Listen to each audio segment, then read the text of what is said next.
mysterious, terrifying. North Korea is the most isolated country on Earth. Kim Jong-il, known as the Dear Leader, rules as a god king. He controls the world's fourth largest army and plutonium for nuclear weapons. Now we'll penetrate North Korea with a man on a mission to help the blind see. We'll find a world of absolute conformity, full of government minders. Tomorrow we are going out of our country. And unimaginable horrors that people risk their lives to escape. As we try to capture the real story of life inside North Korea.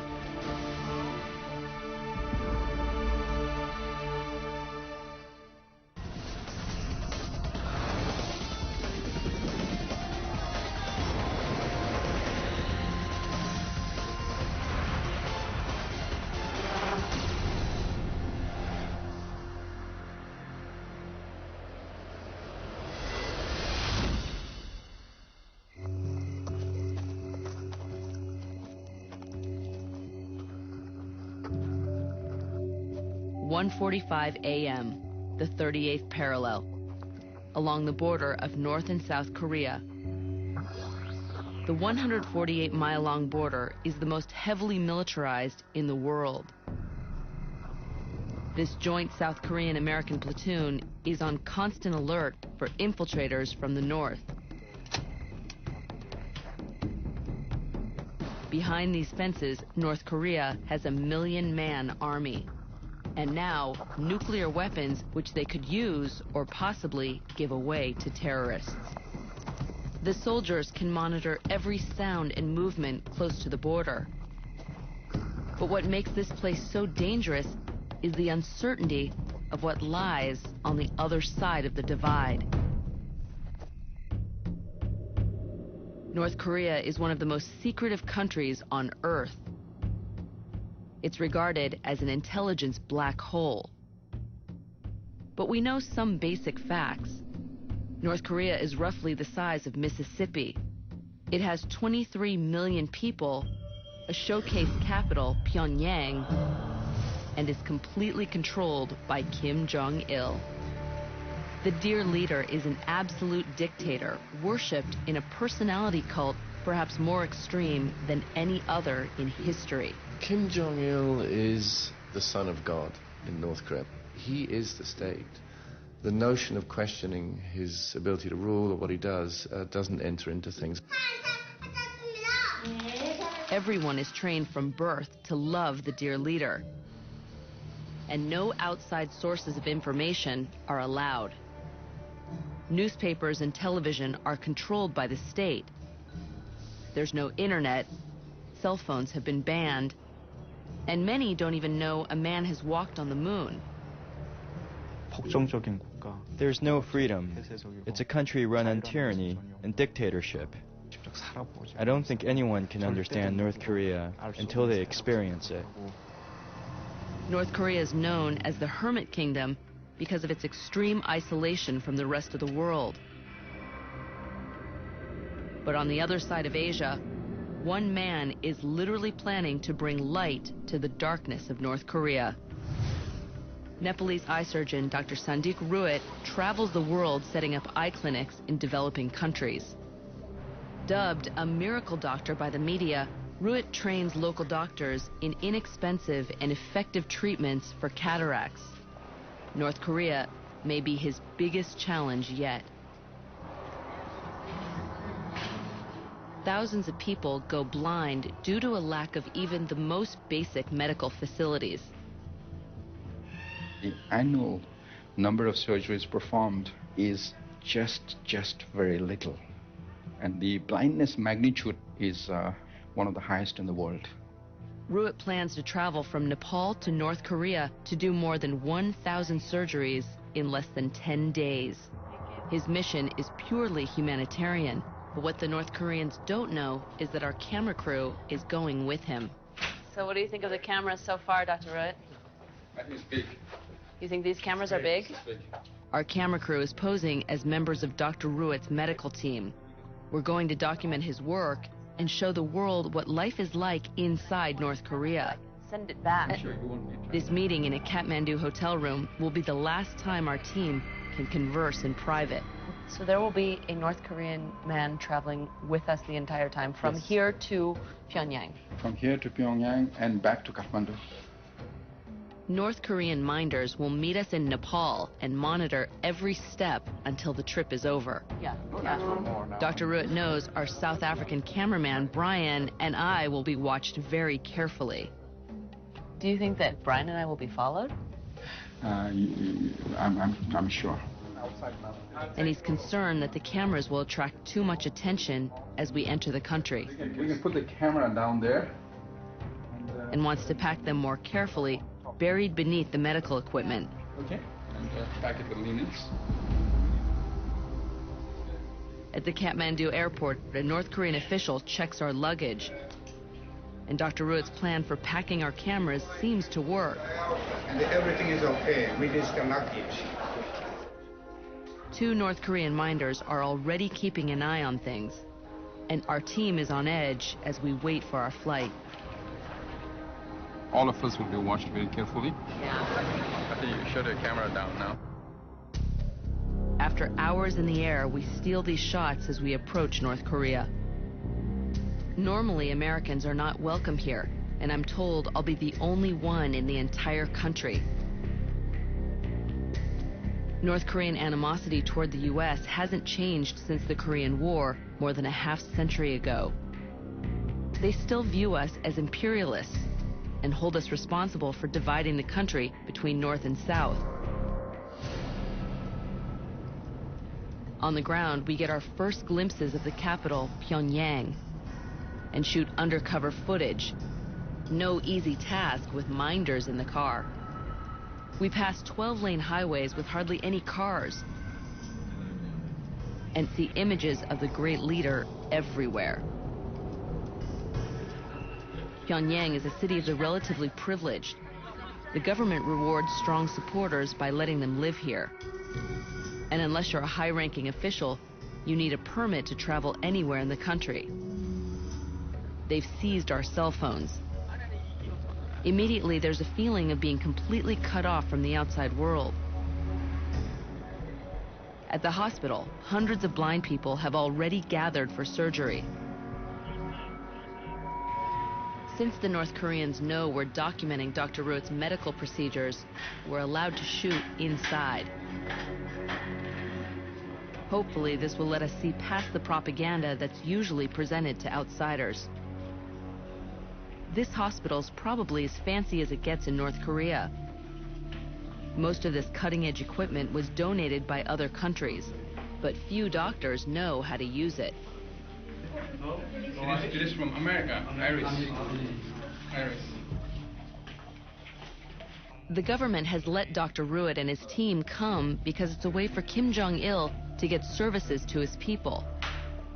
Our team has had to bring most of our equipment and supplies with us. And because blackouts are common, even here in the capital, we brought our own generator for power. We can only stay for 10 days, but in that time, Dr. Ruet hopes to conduct more than 1,000 operations to help the blind see.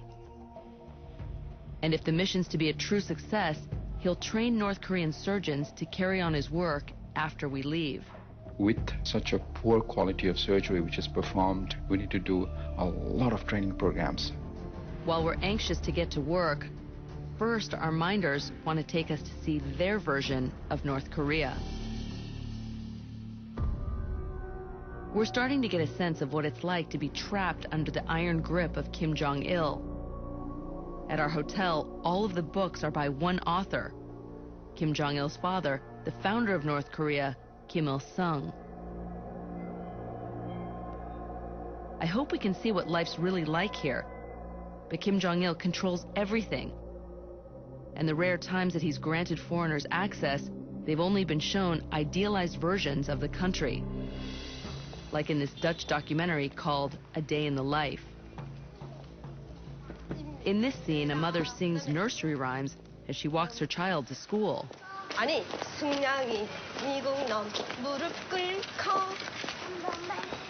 달려. Then she goes to work at the garment factory. It's a worker's paradise.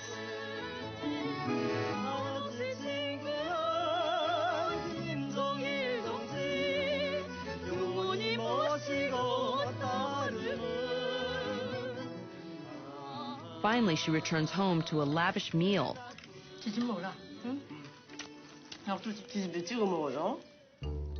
The film shows only the cheerful facade, because here, image matters. And North Korea goes to extremes to show its best face to the outside world. From North Korea, you can see the South Korean border village of Taesongdong. It has a 328-foot tall flagpole towering over it. But just a mile and a half across the border, the North Korean village of Kicheongdong was not to be outdone. They built a flagpole 525 feet high, the tallest in the world. And the town itself is not what it might appear. In this propaganda village, most of the buildings are merely facades. Hollow on the inside, they were built to entice South Koreans to defect to the paradise in the north. It's a fitting metaphor. In North Korea, things aren't necessarily what they seem. After letting us shoot inside the hospital for days, our minders take us for a walk in a park and allow us to bring our cameras. Our cameraman comes across a bench. So why is it in a glass box?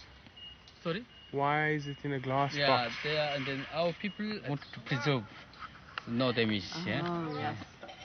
It's a special bench, sat upon by none other than Kim Il-sung himself. That's cool, Mr. Park. Very cool. Back on the streets of Pyongyang, our cameraman wants to take a photograph of a statue of the great leader. It's huge, so he lies on the ground to make it fit in his shot. But the minder lets us know this is a mistake, a big one.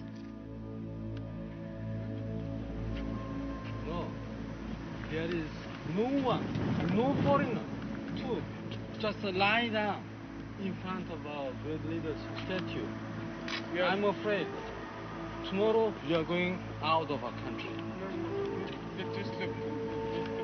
The minder doesn't follow through on his threat to kick us out of the country.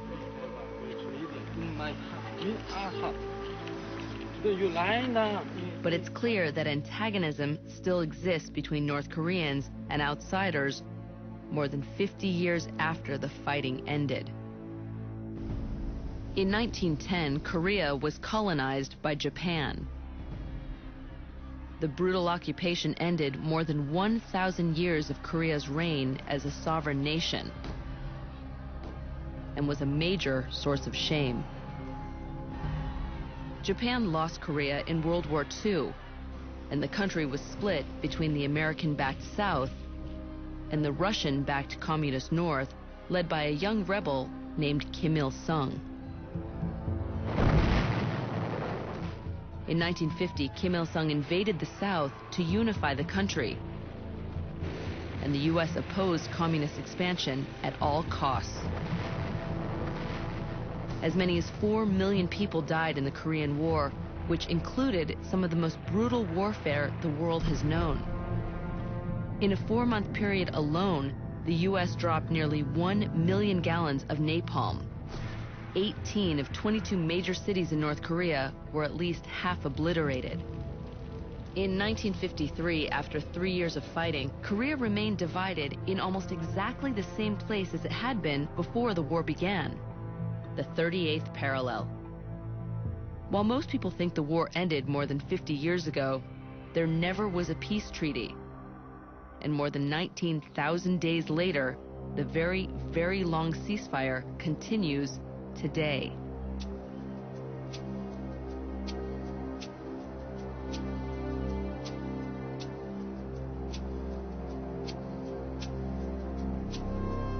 The Joint Security Area on the border of South Korea is the one place where North Korean forces stand toe-to-toe with the rest of the world.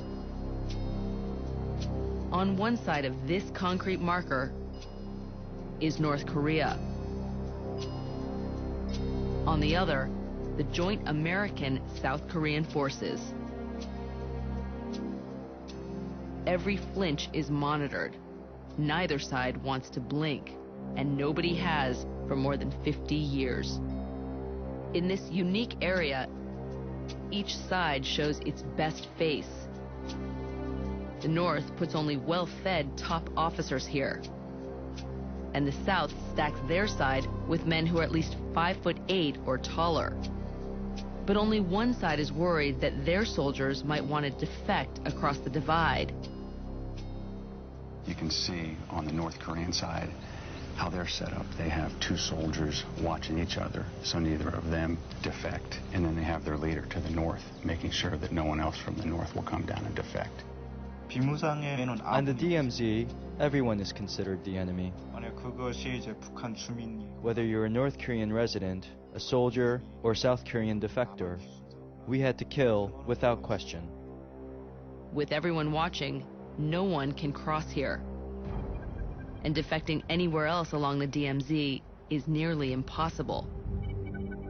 The DMZ, or Demilitarized Zone, is a 2.5-mile wide buffer that runs 148 miles along the border of North and South Korea. With more than 1 million landmines, high-voltage electric fences, and nearly 2 million soldiers, crossing over is almost certain suicide. Above ground, the DMZ is an almost impenetrable divide. But below ground, the North has secretly dug at least 4 invasion tunnels into the South. Carved through solid bedrock, the tunnels are wide enough to allow 10,000 North Korean soldiers an hour to sneak behind enemy lines. Some are even big enough to drive a tank through. These tunnels were discovered before they were completed, but military officials think there may be as many as 16 more scattered elsewhere along the DMZ.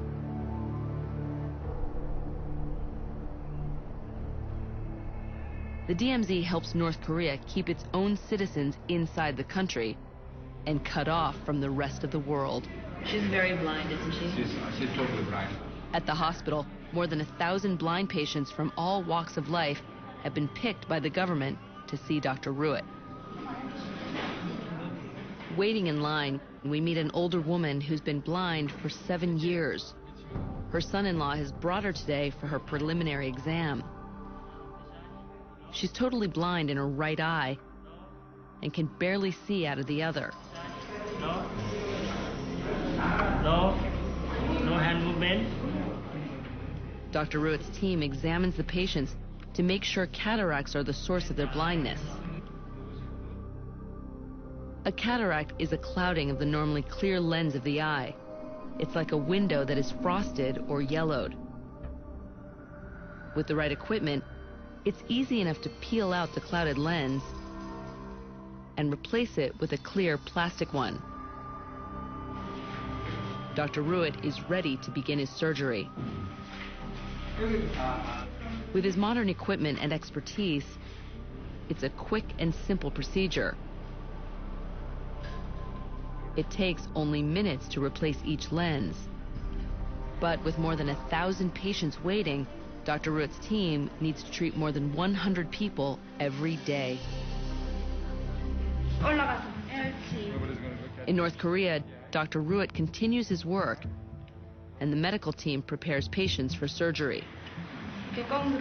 In the developed world, cataracts rarely get so bad, especially in young people, that they result in blindness. But here, because of poor care and likely poor nutrition, the incidence is as much as 10 times higher than in the West and afflicts young and old alike. This woman is only 35, and her blindness has kept her from marrying. And this woman has been totally dependent on her husband for years.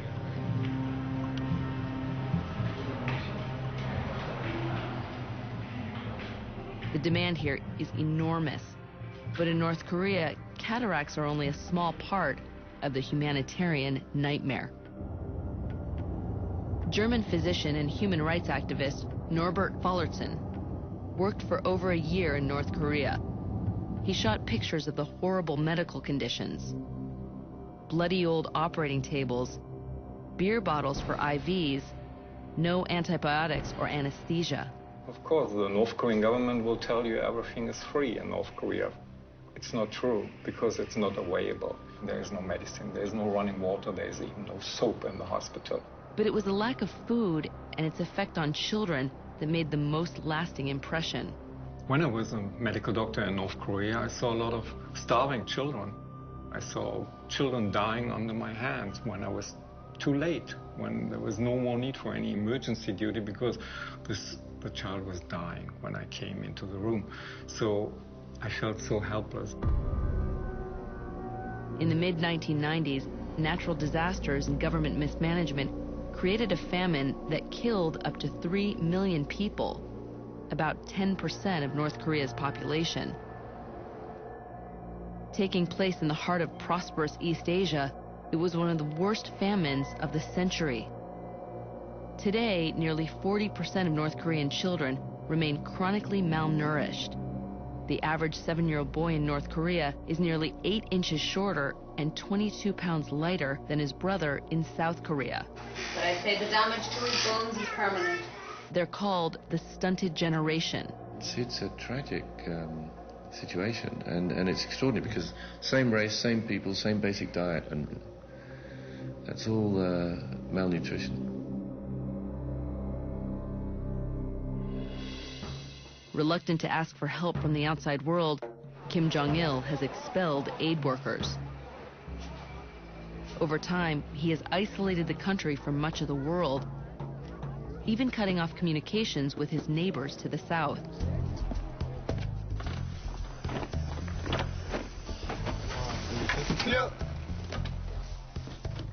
This room on the DMZ is one of the few places set up for meetings between the North and South Koreans.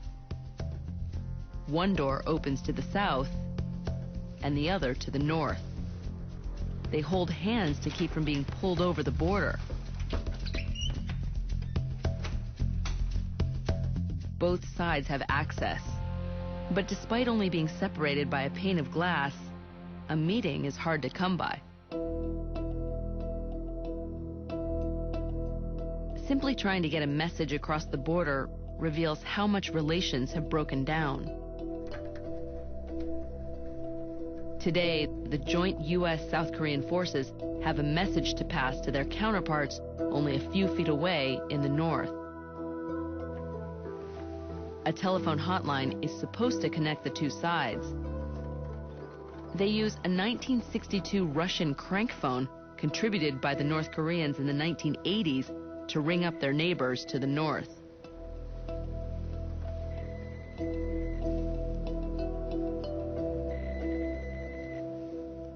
Apparently, it's not a good day to call North Korea. But there is a foolproof method to get their message across. Pick up the phone. We have a message to pass. 전달할 통지문이 있으니 전화를 받아주시기 바랍니다.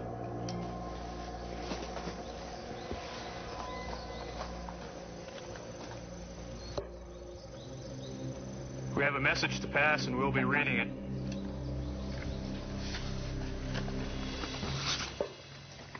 전달할 통지문을 지금부터 읽겠습니다.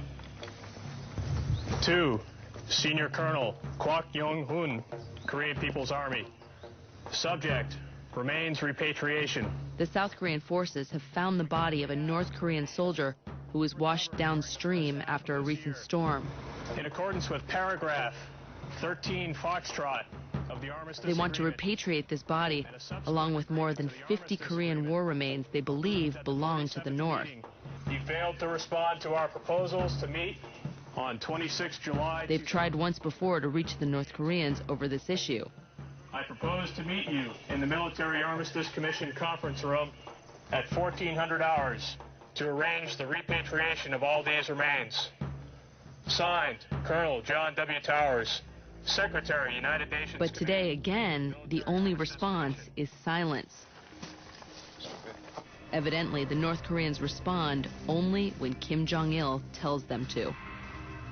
And up till now, for us, communication with our minders has been difficult as well. Making the case that it's part of our medical research, I've been pushing our minders for a while to let us go to the home of a blind patient. Much to my surprise, they suddenly agree.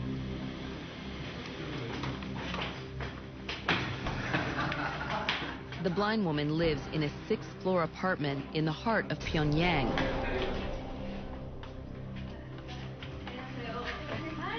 Since I'm told I'm the only American in the country, I feel lucky, but a bit surprised that the minders are willing to take me here. What a beautiful home. There are 6 government officials watching our every move, but it's still a rare chance to see inside a real North Korean home. Like others in Pyongyang, this is a privileged family. The woman lives here with 4 of her family members, including her 2 granddaughters.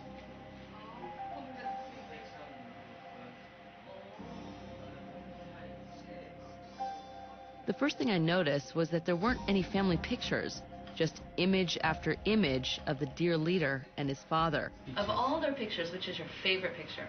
장관님 영상을 다 우리는 좋아합니다. Every portrait of good. Of course, Yeah. every picture. Very good. Absolutely. And once again, we were warned to photograph the dear leader carefully. So from here up, Yeah. what happens if it's only half? What happens? Why not? No? Oh, okay.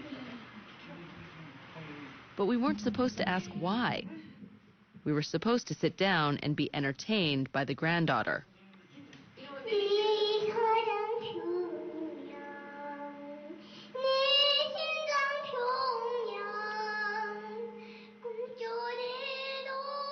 We wanted to talk to people, but under the watchful eye of the minders, this was what we got.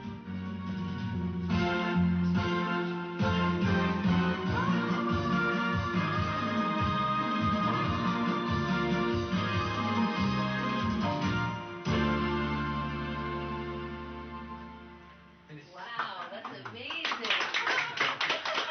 Oh, 감사합니다. 감사합니다.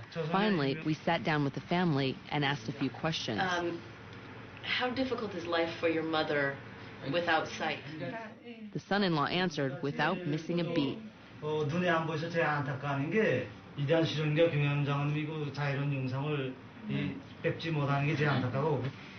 Why do you want to see the supreme leader so much, so bad?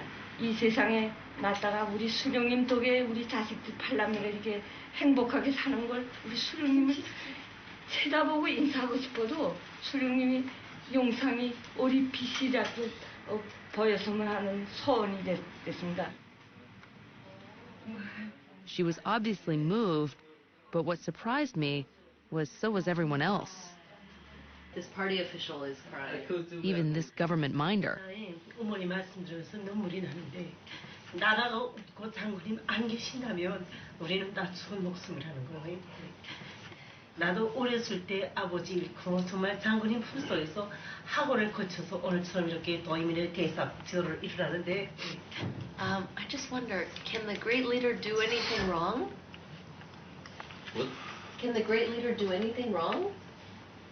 Is there anything wrong, or he's always what he says is magical? I couldn't understand what you were Okay. saying. I think he genuinely didn't understand my question. It seemed there wasn't even vocabulary to question the dear leader. North Korea is a very small country. How does the great leader defend it against big powers like America? 우리나라는 비록 작아도 이 조선에는 세상에서 가장 이 위대한 분을 모시고 있고 이 미국 놈들이 가지고 있는 이 원자탄보다도 더 이력한 일승단결의 무기가 있기 때문에 미국 놈들이 감히 어쩌지 못하고 조선 앞에 쫄쫄 이고 있습니다. 그것은 다 김종일 장관님을 우리 수령으로 모시고 있는 그런 덕분입니다. it helps to have nuclear weapons, doesn't it? As the conversation wound down, I wondered, where did North Korea's willingness to face down the entire world come from? 더 유력한 무기를 가지고 있기 때문에 그따위 핵무기 같은 건 하나도 무섭지 않습니다. How did this powerful mindset take hold? North Korea's defiant stance toward the rest of the world stems from a philosophy created by Kim Il-sung called Juche. The Juche philosophy basically means up yours to the outside world. We can make everything ourselves, we don't need you. And from an outsider's perspective, it's a peculiar thing. I mean, why make such a big deal out of being independent? Your people are starving, you've got no economy, you've got no trade. But in the Korean context, it has a profound resonance because Korean history is one of invasion and all sorts of abuse from major powers. So the North Koreans turned this history around and said, we're not going to take it anymore. And for Koreans, there is a very profound thrill at someone who would have the guts to stand up and be like that. Kim Il-sung used Juche ideology to run North Korea for half a century and to transform himself into the father figure of the nation. He ruled with an iron fist and wielded absolute power.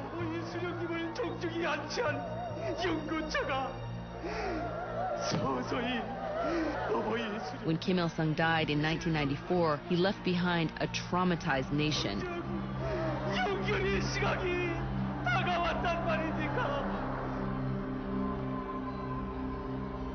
His son, Kim Jong-il, took power in the world's first communist dynastic handover.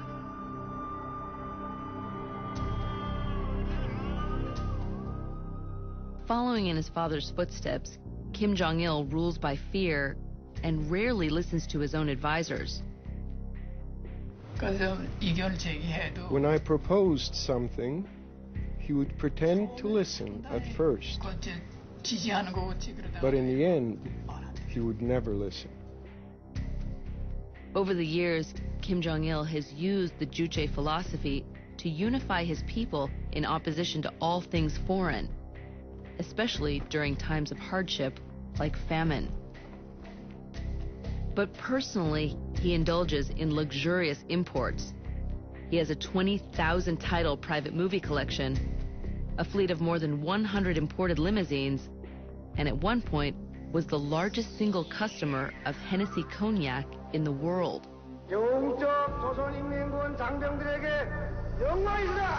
Still, he uses the Juche ideology of self-reliance to justify his rule and crush all dissent. And one way he's held on to power is through the use of concentration camps to strike fear into the hearts of the people.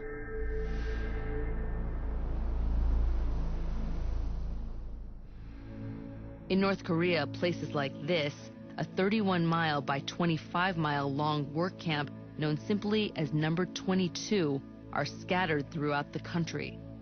Camps can be the size of small cities. Number 22 reportedly holds up to 50,000 people, and many who enter don't leave alive. Defector An Myung-chol was a guard at Number 22. He escaped through China and is one of the few guards to tell his story to the outside world.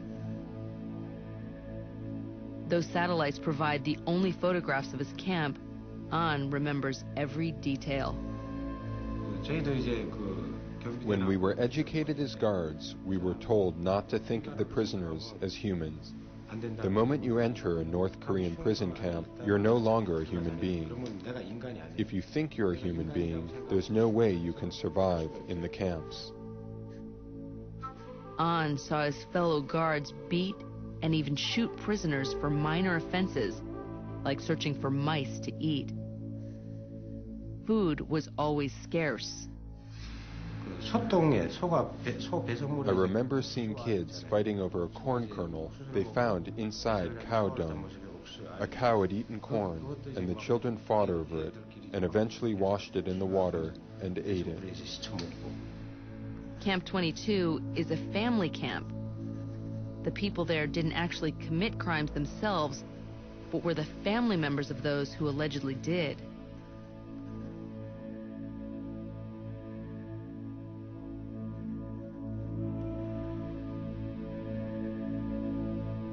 If a North Korean citizen simply complained to a friend about that month's rations, or did anything else that could be seen as questioning the regime, his entire extended family, children, parents, cousins, could end up in Camp 22 for life.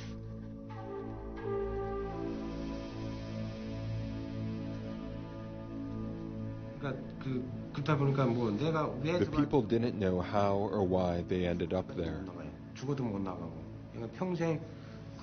But they ended up being worked to death or dying from disease without stepping outside of that place for their entire life.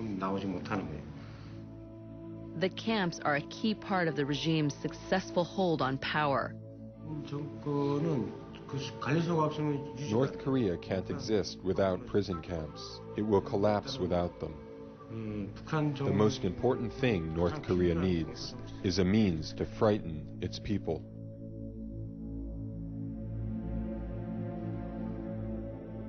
Camps, especially those like number 22, which house the families of the accused, keep people loyal to the regime. And when someone tries to defect from the country, their family often faces death or imprisonment. Despite the cost, many people are so desperate they try to escape anyway. Most go through China, which shares a long border with North Korea. For years, especially after the famine in the late 90s, missionaries and paid smugglers have led desperate people out. Like this woman who traveled under cover of darkness with her baby into Mongolia. Tens of thousands of North Korean refugees like her have come through China. Many are led out by Pastor Chun, a South Korean living in Seoul who risks his life bringing people to freedom. Before the group makes its move, I tell them which parts are dangerous or what to look out for. They could potentially be thrown into prison camps or executed. So everyone is extremely nervous and frightened. You can never tell when you're going to be arrested by the Chinese police, or if you're going to be shot while crossing the border. While some continue on to South Korea or elsewhere, those who remain in China live marginal existences and are under constant threat of repatriation back to North Korea.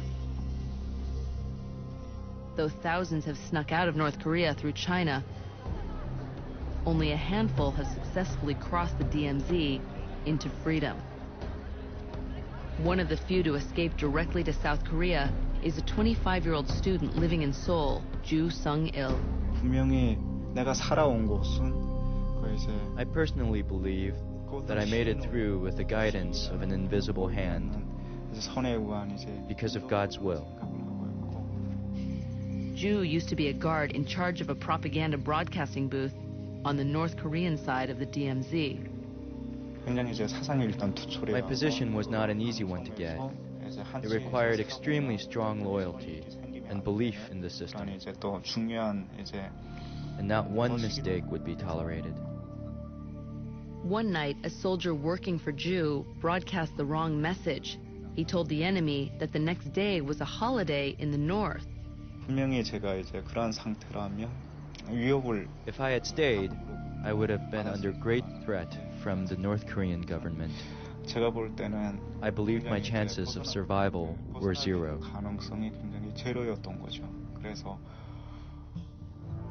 Before the authorities arrested him, Ju and his friend tried to escape the only way they could, across the DMZ.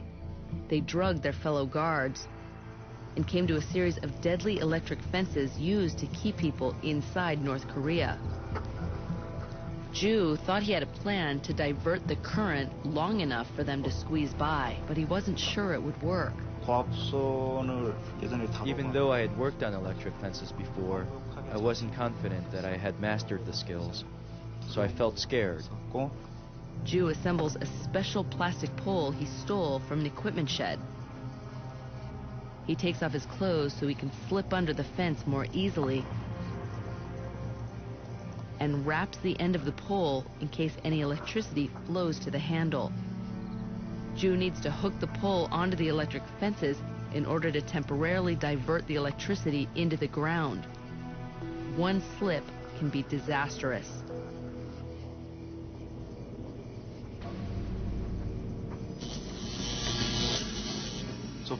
Once the electric flow is cut off, there's only about 2 to 3 minutes that it can hold. After that, you can easily burn to death on the fences, so we had to be extremely careful. He uses wooden stakes to push up the fence. I could still hear the electric flow in the fence. The pole a couple of meters in front of me sounded like it was crying out, almost as if it was going to burst soon, at any moment. On the other side, he motions for his friend to join him. My junior was very nervous and frightened because he had no previous experience with electric fences. At first, everything looks okay.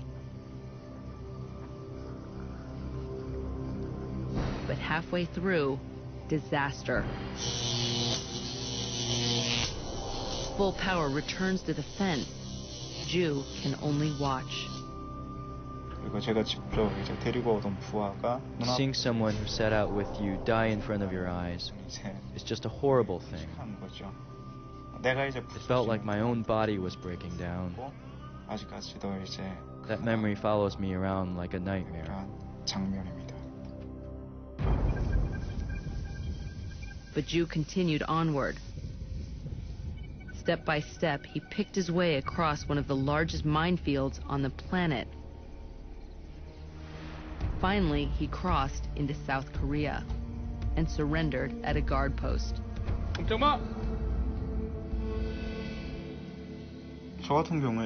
me, I had a privileged life in that society, but I don't yearn for it anymore.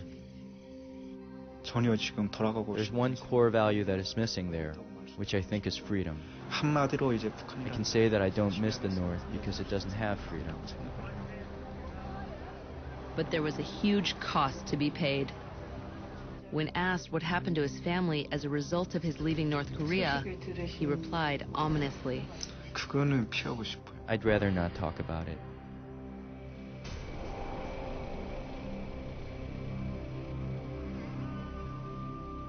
It's our final evening in North Korea, and Dr. Ruet works late into the night to reach his goal of operating on 1,000 patients.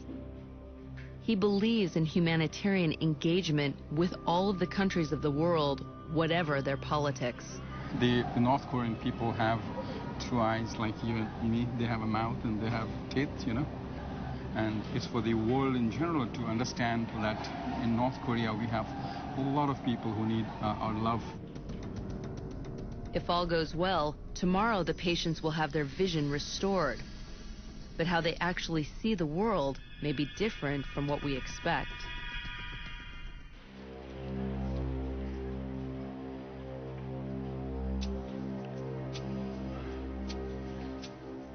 At the hospital, the cataract patients are waiting for Dr. Ruet to remove their bandages. He's achieved his goal of operating on more than 1,000 patients. But they still don't know if they'll be able to see. Most have been blind for years. Some in one eye, others in both. Dr. Ruet is optimistic. We did a little more than 1,000 surgeries, and all with very good results, no infections. On that aspect, I feel okay. If everything goes well, as soon as the bandages are removed, people will be able to see immediately. The minder gives us one last warning to shoot only the full image of the dear leader. The moment of truth comes first for a 23-year-old woman. She's come with her father and has been completely blind for years.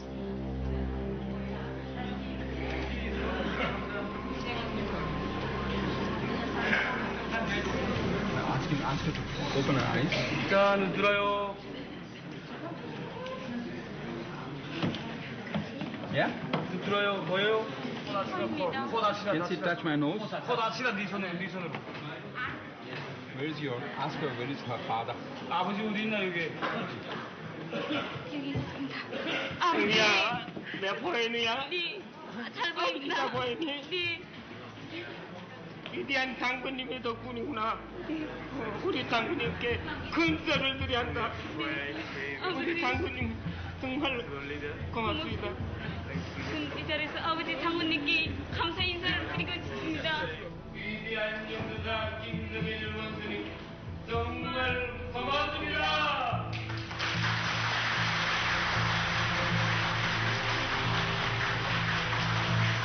위대한 영도자 김정일 원수님 안돼!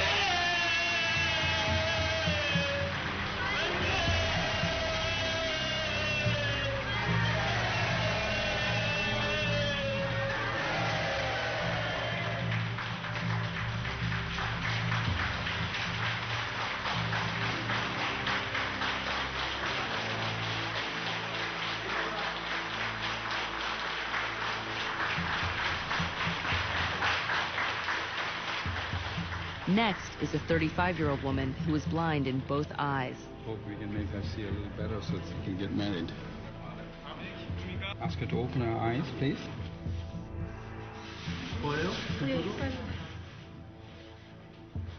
지금 저희들 돈 많이 했고 소금을 많이 내어 장군님께 기쁨을 드리겠습니다.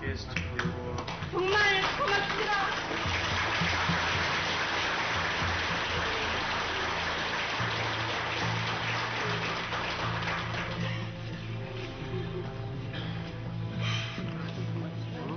Now we spot the grandmother we had visited at home. She's been waiting for years to see the dear leader. And she's not disappointed. 정말 고맙습니다. 정말 고맙습니다.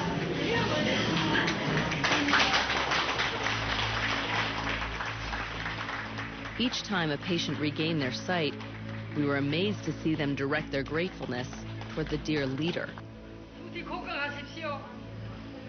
이렇게 늙은이 우리를 한품에 안아주시니 얼마나 고맙습니까?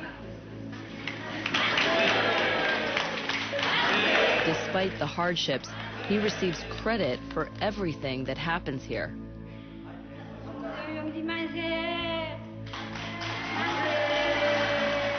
As I watched hundreds of people do and say virtually the same thing over and over and over again, I wondered which people had genuine faith and which were acting out of fear. 제가 다 하지 못한 충성과 활성을 우리 아들딸이 다 하도록 하며 우리 장군님을 천세만세 받들어 모시겠다는 것을 굳게 교리합니다. And finally, it hit me. Here, after generations of absolute rule and complete indoctrination, there may not be a difference between true belief and true fear. 이제 원수들을 이 땅에서 완전히 소멸할 때까지 선에서 총을 결단이 들어지고 이제 침략자들을 철저히 소멸할 것입니다. North Korea is a place ruled by an absolute dictator who now possesses nuclear weapons. It's no longer possible to regard the country as an isolated anomaly. What happens here in the Hermit Kingdom can directly touch everyone in the world.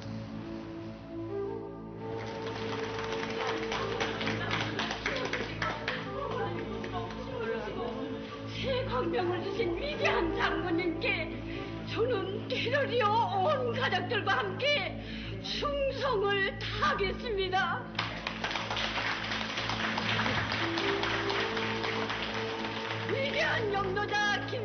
아버지